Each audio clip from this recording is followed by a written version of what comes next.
Различные утечки про новые айфоны происходят регулярно и уже давно стали своеобразной традицией в ожидании новых моделей. И если до этого про дизайн iPhone 15 Pro были только предположения, то теперь в сети появились конкретные рендеры корпуса будущих новинок. С помощью них можно очень точно определить, как будет выглядеть смартфон. И, судя по всему, небольшие изменения во внешнем виде все-таки будут. В прошлом году iPhone 14 Pro от iPhone 13 Pro можно было отличить только по динамике Island. Форма корпуса у смартфонов одинаковая, и издалека определить новинку, особенно сзади, было практически невозможно. В случае с iPhone 15 Pro нас впервые с 2020 года наконец-то ждут изменения. Так, корпус получит небольшие закругления, уменьшатся рамки вокруг экрана, а блок камер станет еще больше. Смотри это видео до конца и все узнаешь.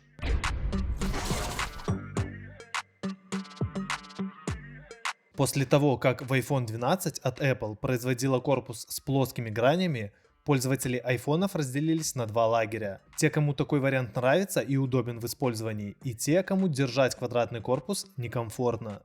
Лично мне внешний вид последних айфонов нравится, а вот с точки зрения эргономики, ощущения от квадратных граней без чехла лично мне не зашли. Все дело в том, что они просто врезаются в руку. Не сказать, что это больно, но определенный дискомфорт все же доставляет. По рендеру iPhone 15 Pro можно сразу заметить, что Apple услышала пользователей и решила немного изменить подход к созданию корпуса iPhone. Не переживайте, плоские грани никуда не денутся. А вот чтобы использование смартфона не вызывало дискомфорта, переход от экрана к грани и от грани к задней панели решили немного закруглить. Это напомнит вам дизайн задней панели iPhone 5s. Или, если брать современное устройство, то MacBook Air M2.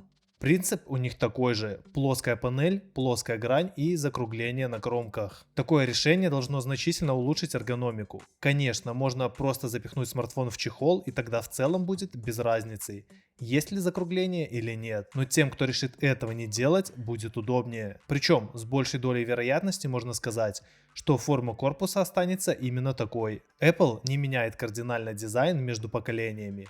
А здесь вроде как и что-то новое есть, и преемственность сохранилась.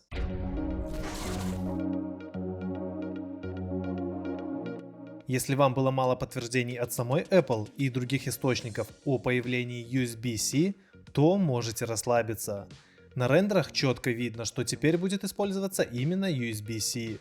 Вот только разъем в iPhone будет сюрпризом. Apple часто реализует отдельные функции в устройствах в своем фирменном стиле с ограничениями. Ну и ожидаемые изменения в камерах, которые связаны с оптикой, скорее всего, приведут к еще большему увеличению блока камер. Причем в ширину он особо не вырастет, а вот толщина станет больше. При использовании чехла это будет не так критично, но теперь тонкими кейсами будет не обойтись. И не забудьте про появление перископа, который должен улучшить оптический зум в iPhone 15 Pro. Что касается дисплея, то в iPhone 15 Pro ожидается уменьшение рамок. За счет этого и сам размер смартфона будет намного меньше. Посмотрите на сравнение iPhone 14 Pro и iPhone 15 Pro. Несколько элегантнее и аккуратнее выглядит передняя панель у будущей прошки. А ведь буквально в сентябре прошлого года мы думали, что рамки iPhone 14 Pro небольшие.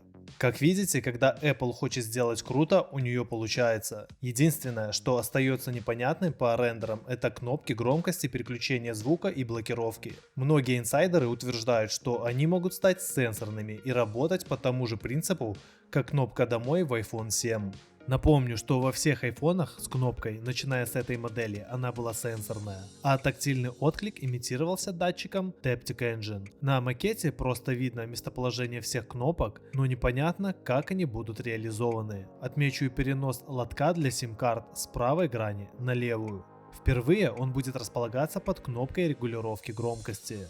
Честно, даже по таким утечкам новый iPhone 15 Pro уже хочется подержать в руках. Мне кажется, что изменившаяся эргономика позволит с большим удобством пользоваться смартфоном. А самое главное, что такое решение переедет и в iPhone 15 Pro Max. С учетом большего экрана, закругленные кромки точно сделают его более удобным для использования одной рукой. Интересно, достанется ли такой дизайн базовым iPhone 15 и iPhone 15 Plus? Очень хотелось бы, чтобы внешний вид был единым для всей линейки.